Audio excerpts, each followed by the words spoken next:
बुद्धिमान मंत्री இந்த ஸ்டோரி வந்து பார்த்திங்கன்னா एक बार की बात है एक रियासत के मंत्री ने राजा को अपनी बेटी के विवाह समारोह में निमंत्रित किया।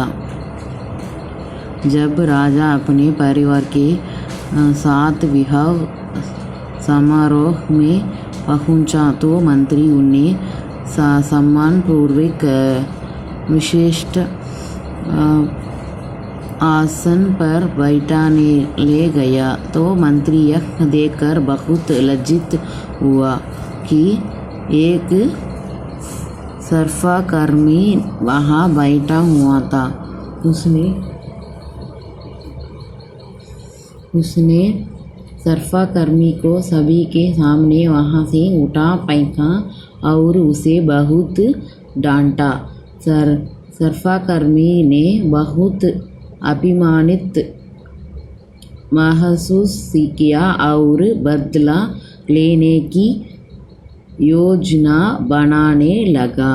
अगले दिन सुबह जब वह राजा का कक्ष साफ कर रहा था तभी वह जानबूझकर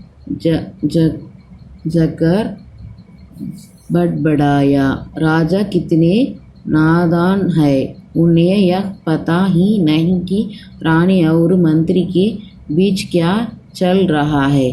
राजा आदि नंदी में था, यह क्या बकवास कर रहे हो? उसने पूछा। महाराज, मैं पूरी रात सो नहीं पाया, मैं तो नींद में बड़ा रहा था। सफाई कर्मी जवाब में बोला। हालांकि उसकी बात सुनकर राजा के मन में संदेह के बीज पड़ गए थे।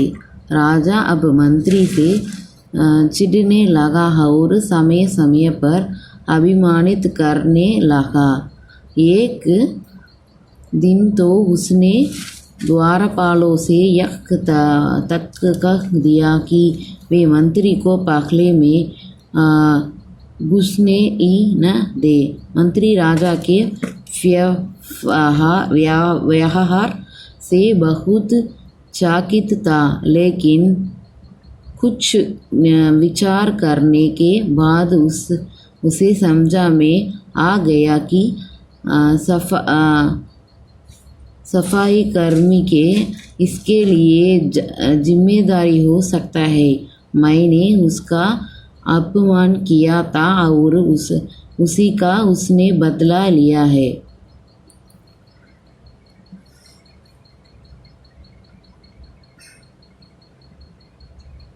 अब मुझे उसे दोबारा प्रसन्न करना होगा, तभी वह राजा की निगाह में मेरा सम्मान दोबारा दिला सकता है। मंत्री ने सोचा। एक दिन उसने सफाई कर्मी को अपने घर भोजन पर आने का निमंत्रण दिया और कहा, मेरे दोस्त, मुझे क्षमा कर दो, मैंने तुम्हारा अपमान किया था। मुझे गलती का एहसास हो गया। सुंदर कपड़ों के उपहार के रूप में ग्रहण करो। चलो मेरे साथ भोजन करो। सफाई कर्मी प्रसन्न हो गया।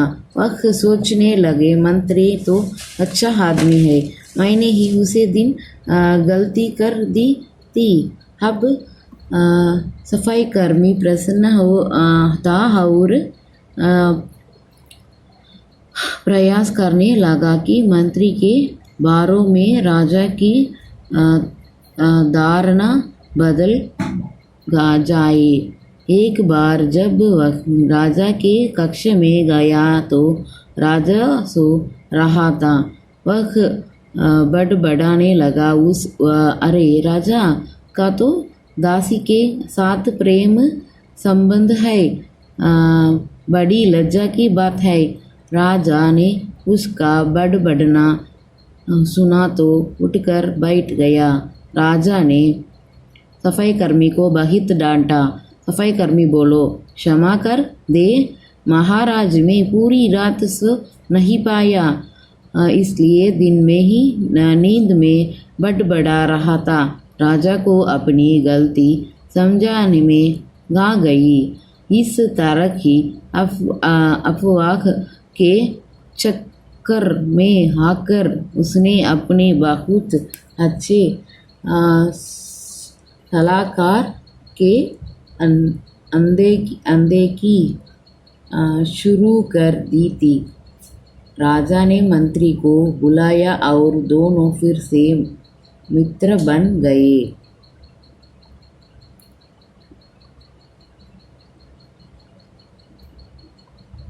இப்போ பார்த்தீங்க அப்படின்னா என்ன இது பண்ணுறாங்க அப்படின்னா, ஒரு ராஜா இருக்கார்.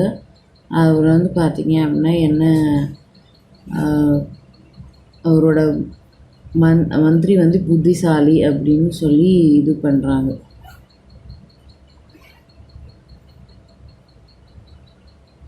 அவர் என்ன நினைக்கிறாங்க அப்படின்னா,